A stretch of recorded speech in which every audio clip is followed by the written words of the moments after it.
Hi, I'm Lauren Sonnenberg, and welcome to this week's episode of Mind Body Talk on chronic pain. And today we're going to be discussing the question, can I feel better? So let's define first what I mean by that question, and then before I get into anything past that, I want to address the notion that the delicate nature of that question, because that question is actually or can be off-putting to some people. And so I want to make sure we address that. So let's define what that question is. Can I feel better? So what we really mean is, if I'm a person with chronic pain or illness, is it possible for me to feel better? What do we mean by better? Now, ultimately, better is subjective on a lot of levels, and so the person with the pain or illness gets to define what better is or not, but generally what we would mean by that is a noticeable improvement in symptoms for at least a sustained period of time, at least a month, I could say, anywhere between that all the way up through full resolution, which may be a very hard notion to even imagine right now. So that's what we mean by that. So so that's what we're talking about today. I'm going to talk about the delicate nature in a moment. So if anybody's watching or if you see the replay, feel free to let us know where you're watching from. And if you have any pain or illness, feel free to share that as well in the comments if that's something you're comfortable with sharing. So, and thank you for watching. So let's talk about the delicate nature of this question. And it's delicate because by saying, can I feel better, you're kind of implying, well, maybe there's a possibility. And are you implying that if I'm a person with chronic pain or illness, that I should be able to feel better easily, or that I should have been able to have overcome this already? Maybe if I just had more positive thinking or something along those lines. And the answer to that is no. It's generally not an easy process. But today, what I want to show you is how it is a doable process. But I want to honor the fact that this can be a very challenging question to some people. The other thing that happens is along those lines of minimization. Are you saying that that my symptoms should be just easily dealt with? Are you kind of a lot of people with chronic pain or illness have it's considered invisible illness because people don't know it unless you tell them. And so many people are really, really good at getting through their days and functioning without showing externally how much pain they're in and how much that weighs on them emotionally, and how much they wish they could be there doing more things that maybe they did before they weren't feeling well, that they could do with their family or their other loved ones, or that they could be returning to work, anything along those lines. It's interesting. I just watched this week on HBO, there's this documentary about Andre the Giant, and I didn't know that he had been in so much pain closer to the end of his career. For those of you who don't know, he's was a WWF wrestler and also an actor. And so he was in so much pain, and yet you probably wouldn't know it unless you knew it. Like, just by seeing him, you probably wouldn't know that he was in so much pain unless you knew his story.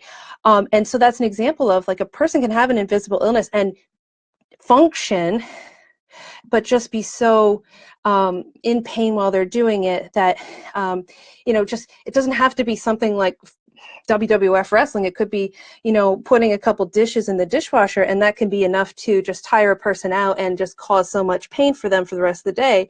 So we want to honor that. And all that being said, we also want to empower people. We want to let people know that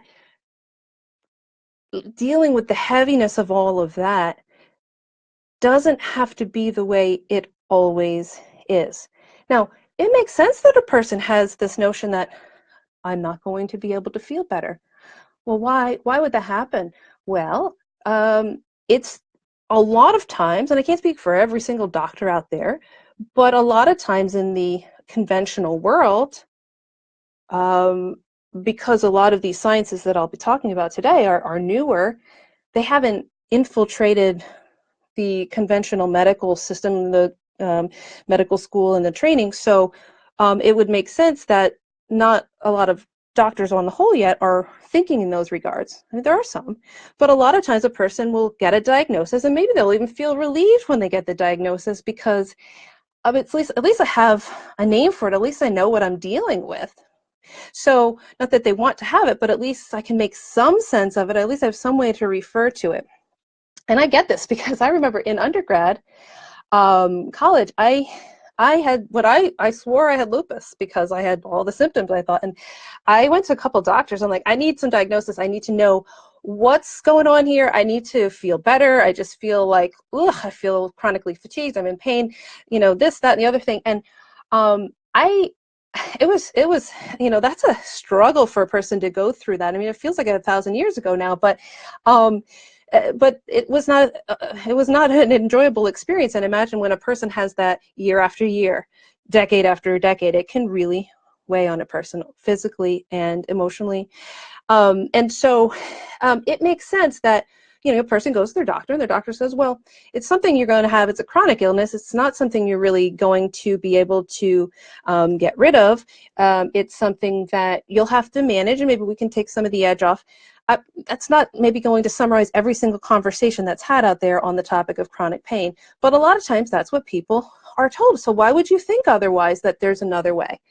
Well, the answer to that question is that, well, we have newer sciences. We have new sciences that are coming up. And I don't just mean, I'm not really talking so much about pills and potions, because you could take pills and, pills with, conventional medicine. You can take pills and potions with alternative medicine. And they're ultimately, even though one would be considered more natural than the other, trying to do the same things generally. But that's within a framework of this science, this medical science that we've been dealing with for many years. But now we have some new sciences that are informing how medicine is done, and also therapies that inform how medicine is done in light of those sciences, and not totally ignoring all of what we have with the medical science pre-existing. So there's an integration, there's a sorting out, there's new science. So let's talk about what that is. But before I do you have any questions? Again, if we've had anybody new join, feel free to let us know where you're watching from. And if you have any specific questions that you were hoping that I could address today, by all means, feel free to put them in the comments. So one of the most profound sciences, and if you've been watching any of my videos, you will have heard me talk about German New Medicine, otherwise known as GNM. And so this is a game changer because it defines so much of of how we see pathology. It's not really pathology then, because it's saying the body has functional responses to specific biological conflicts. So that could be, I have talked on many videos about all of that.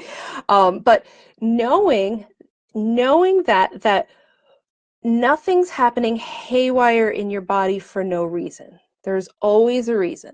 It's a biological conflict that occurs, like a territorial anger or a self-devaluation conflict or a profound loss conflict, for example. These are just a few types of conflicts that people can experience, and the body's going to have a response to those. Okay, it's going to have an actual, measurable, physical response that's functional, and it's ultimately to help the organism, whether the organism is an animal or human, to be protected as much as possible during healing phases and to be strengthened to deal with whatever conflict is occurring for that person. And this can get very messy because there can be multiple conflicts going on at the same time. You can be conflict active with some of the conflicts and healing with others. You can have extended conflict. You can have extended healing. It gets very complicated, but it's very, very predictable to the T if you know German New Medicine. And that's the beauty of it. It's also visible. You can see what conflict is active by just looking at a CAT scan of the brain that's done without dye, if a person knows how to read that in light of the German New Medicine findings of the different relay locations in the brain related to the specific organs and tissues of the body that they're related to. So it's profound. If you've never heard of it before, definitely look into it. I don't think I put the link on for it yet today, but I'll add that into, the blurb above the live video afterwards. So we have that, and part of is what I talk about in, for example, I have a free group. I have the Chronic Pain Mind-Body Empowerment group, and so we're talking about that, getting people educated, because that education about that connection between, okay, this is the biological or bio-emotional experience or conflict that I've undergone, and this is what I should expect happening while I'm active with that conflict, and or when I'm in the healing phase of that conflict, or how do I get to or through the healing phase. So there is all of that knowledge right there, which maybe at first hard for people to digest, but so many people, when they hear about it, when they're ready to hear about it and they hear about it, it's just like, it's like everything clears up. It's like, that makes perfect sense. It fits my experience to a T. I mean, almost inevitably, that is. And they're very specific conflicts. Sometimes it's not like, oh, yeah, you could kind of put that conflict into this category. They're specific conflicts. You can't really, kind of fit the square peg into the round hole here. It's not really working that way. So, so you have that very, very predictable science that can inform the work we do. We also have the science and the scientific findings that we found with mindfulness, the therapy of the experience and or therapy, therapeutic impact of the experience of mindfulness. They've done many studies on how mindfulness can improve chronic pain. And for those of you who don't know about mindfulness, it's a person can have a mindful experience when they're present moment centered, using breathing as their anchor, and most times we can be observing thoughts, we can be observing experiences within the body, but we're in observer mode here. There's a lot more to mindfulness than just that, but when you practice different mindfulness modalities, well, mindfulness is a modality, but there are different types of mindfulness meditations that you can do. When you practice those, people feel better, okay?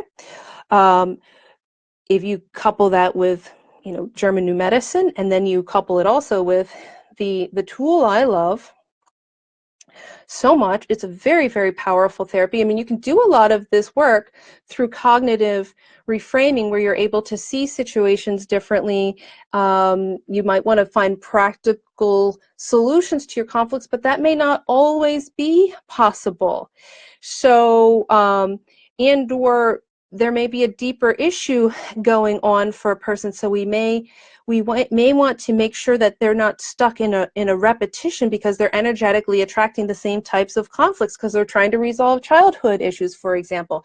So that's where EFT, which you may have heard me talk about in some of my other videos, comes into our world as a very, very, very powerful tool for so many things, not just chronic pain, but you can apply it actually to like a vast range of physical and emotional issues that people are dealing with.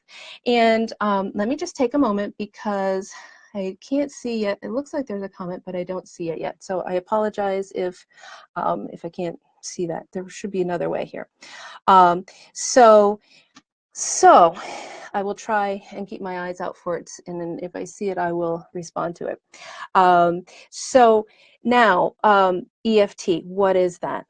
Emotional freedom techniques, otherwise known as tapping. Like you may have seen people do this tapping technique, and they're also saying words at the same time. And as kind of maybe funny as it looks the first time around, it's a very, very powerful tool, because when we get into specific events related to specific conflicts and emotions, okay, and we're able to resolve pieces of that, all the aspects related to that, we start to collapse the bigger issue. We start to collapse the traumas around these conflicts. And they don't have to be major capital T traumas. They can be, but they can be smaller. What's another name for EFT? Another name for EFT, a more scientific term, is systematic desensitization. That's I'm thinking of Volpe. So it's basically like an acupressure desensitization, meaning because we're tapping at these acupressure points while we're doing desensitization work. And that is informed from Joseph Volpe, who's a psychologist from the 50s who did desensitization work. It was a systematic desensitization. And basically what he did is help people develop relaxation tools and a relaxation protocol. And if a person, say, had a needle phobia, for example, we would set up a series of even like the thought about even calling up the doctors, maybe like the initial fear, and then all the way through, like staging it up to when I would actually go in for the shot with the doctor. And as you would, over the course of various sessions, you would start to expose a person to the thought of any one of these increasingly stressful thoughts, and then you would pair it with the relaxation tool that you've practiced. Well, something similar is happening with EFT, because you're lowering your cortisol levels while you're exposed in the mind to these various aspects of events that you've gone through, which may not always seem traumatic, but on some level they've been a shock to the system. They've bothered you. So as we start to reduce the intensity level of those emotions, we feel better. So now, in light of German New Medicine, if you're able to reduce your conflict level and heal that, you're going to follow and be able to complete your healing part of the pattern of the conflict active pattern, followed by the healing phase portion, the two-phase portion of German New Medicine, the two-phase cycle of German New Medicine. It follows a two-phase program, we should call it. It can become cyclical, which is what we see with chronic pain. So I talked about a little bit about German New Medicine, talked a little bit about mindfulness, talked a little bit about EFT. I didn't mention yet matrix reimprinting as a tool to help us feel better. Now, matrix reimprinting falls under the category of energy therapies, okay, just like EFT does.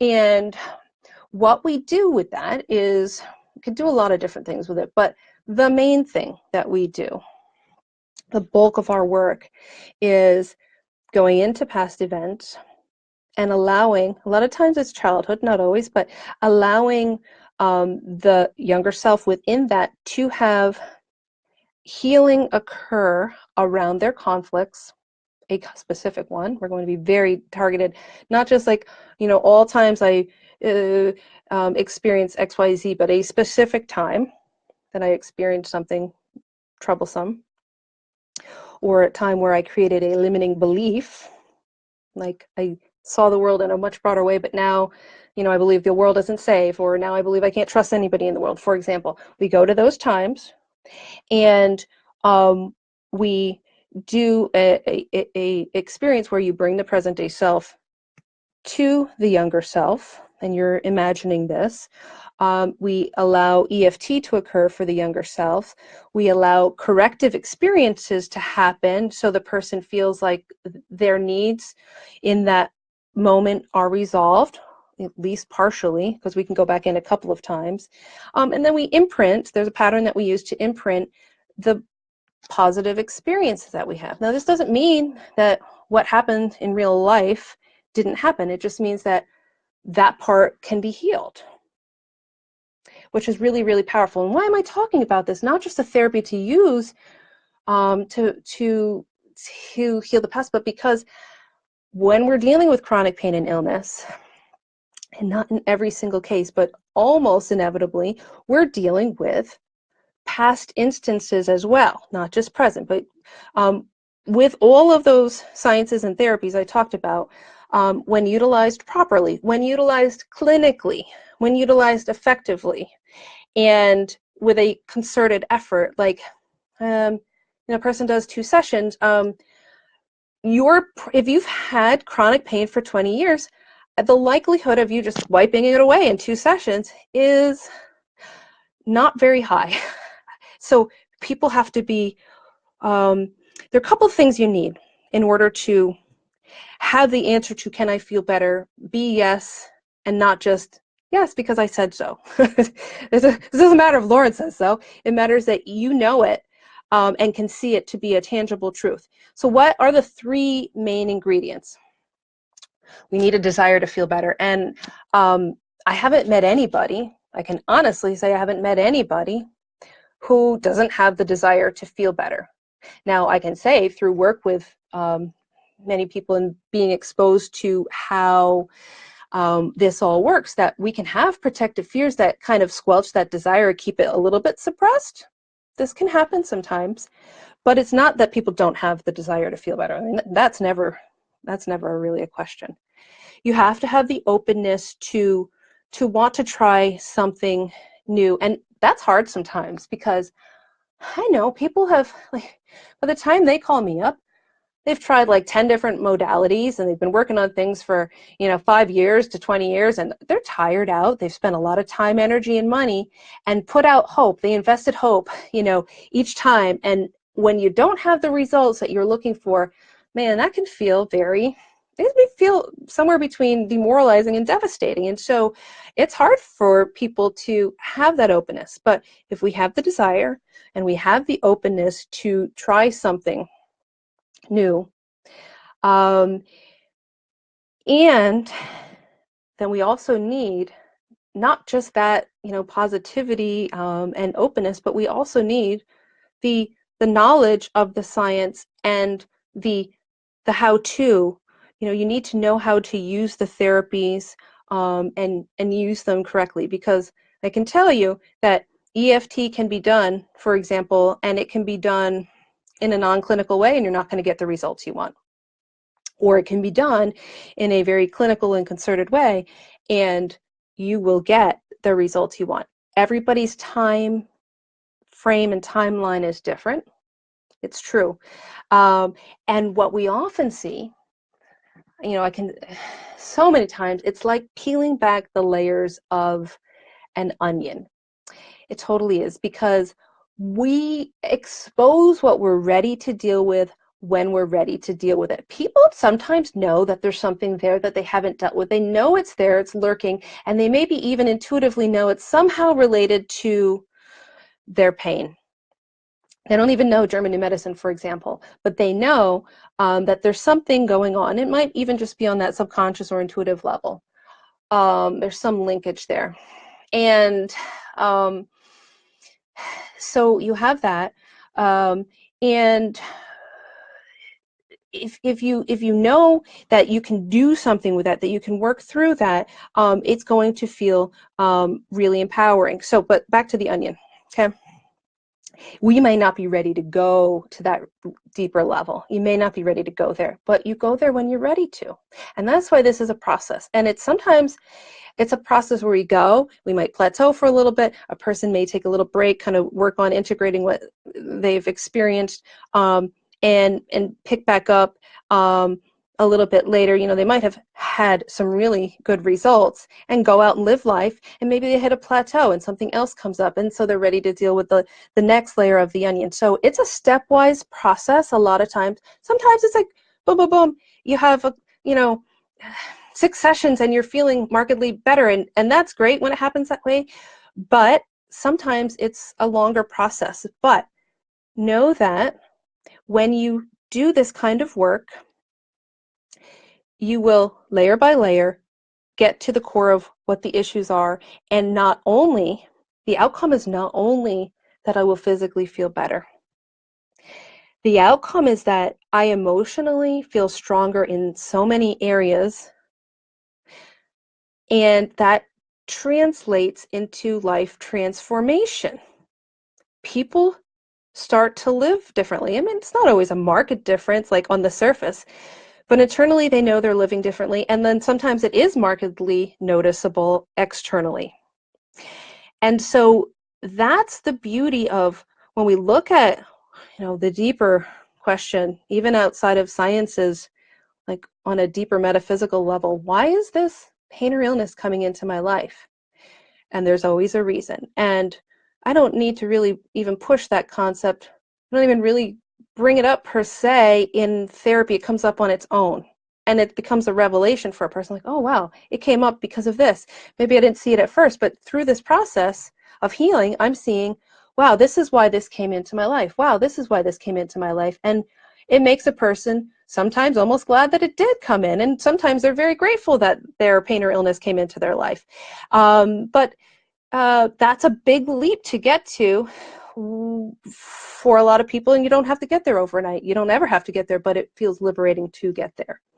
So I see there's a comment. I just can't see what it is, and I'm afraid if I click something wrong here, I'm using a new format, so if I do, I won't be able to see it. So what I'm going to do is, if I see it afterwards, I'm going to respond to it in the written section.